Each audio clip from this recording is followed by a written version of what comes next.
New measuring system, updates to compression ratio, and Plan B for F1 regulations. This and many more news before the start of this season. Let's talk Formula 1.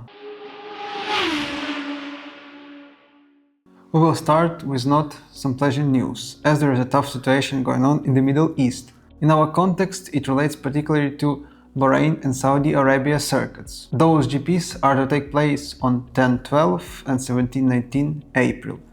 So, FIA made a statement. Our next 3 races are in Australia, China and Japan, not in the Middle East. That race won't take place until several weeks from now. As always, we are closely monitoring any situation like this and working in close collaborations with the relevant authorities. I mean, if I'm not mistaken, we also had some sort of dangerousness around 2022 Saudi Arabia GP, but then FIA allowed drivers to race. I mean, there is just like ironic situation, because when there is some heavy rain or even some small one, FIA prohibit drivers from racing, even though they themselves want to do so. Plus, they are training to drive in those conditions. And in addition, this prohibition are part of rules that FIA produced themselves.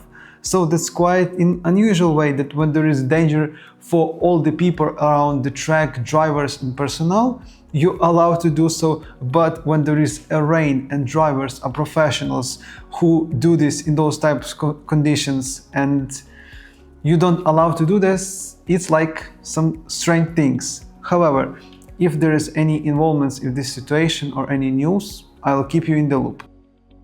However, during pre-season testing, Mercedes engine had quite a few, I would say, major breakdowns. There are even rumors that in Australia they could run with some different engine mapping and they will be using the same as their customers did during pre-season test, which is less powerful. Also, Mercedes delivered some less powerful engine to their customers during pre-season testing in order for them to put more mileage on the car.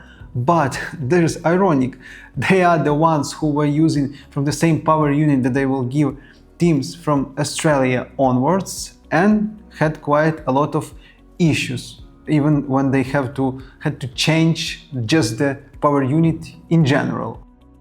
Continuing the topic about regs, there is a plan B for them on the table. FIA, if problems arise in the first 2 races, can reduce the maximum electric power by 15 to 30%. That will make cars slower for about 1.5–2 seconds, although they will be much better to drive. Next few changes are: Q3 will now last 13 minutes instead of 12, plus 2 mandatory stops in Monaco are eliminated. The last change for upcoming season is that F1 will use the semi-automatic A-cut, every car all turns, system to help detect track limits this year. The idea is for the system to interrupt the car's behavior by comparing it to a reference model. By cross-referencing this information with the lab data from microsector, RaceWatch, race management software developed by FIA and Catapult, can understand what happened at that exact point on the track, then flagging the incident for possible review. Speaking of the track, there is information from Autoracer that on the final day of testing, when Leclerc was doing his simulation run, that wasn't real simulation run, since he had around 50 kilograms of fuel in his car, which makes the time even more interesting in terms of performance. If that's true, Ferrari are looking damn strong, even though Charles ran some laps on C4, which won't be usable in Bahrain. I know that all of the top teams were sandbagging, but Ferrari probably were less than others. Also about performance of Ferrari's new rear wing. Before we go to it, I need to explain to you one term. It's hysteresis. It's delay of recovery of downforce after DRS closure. Recently on LinkedIn, a video of Ferrari Dooner wing was posted by Domenico Balasco. So Ferrari new Dooner wing has a unique problem called hysteresis.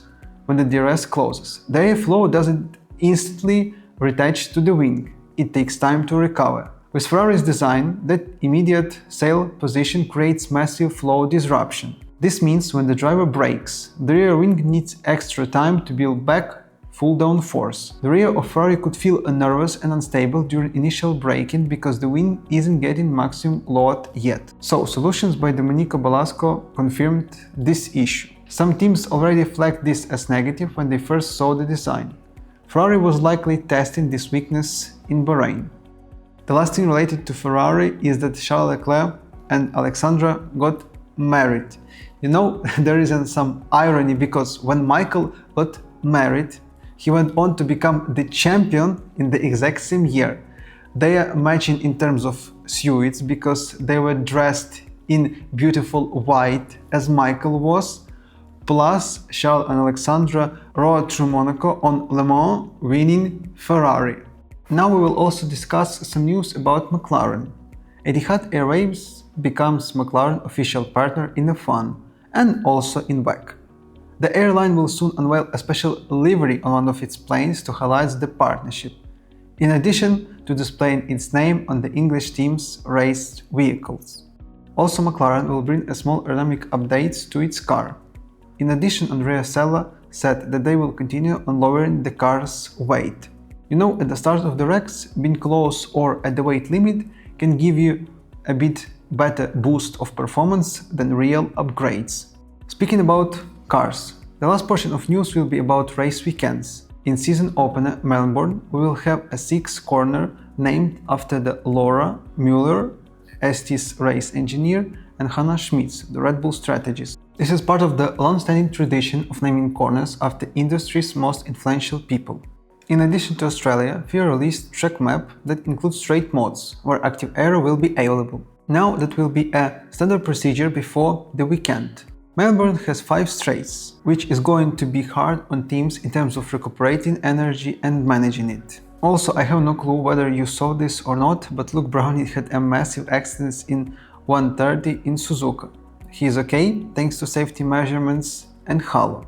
Relevant to driving, there are some renders on how potentially Madrid GP could look, with grandstands, podium and pit lane position.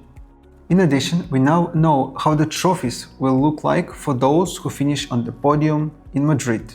Thank you for watching. Hit like and subscribe button on all the medias to not miss any possible F1 content. If you have any thoughts, arguments, leave it in the comments, we will discuss it. Thank you for watching and I'll see you in the next one.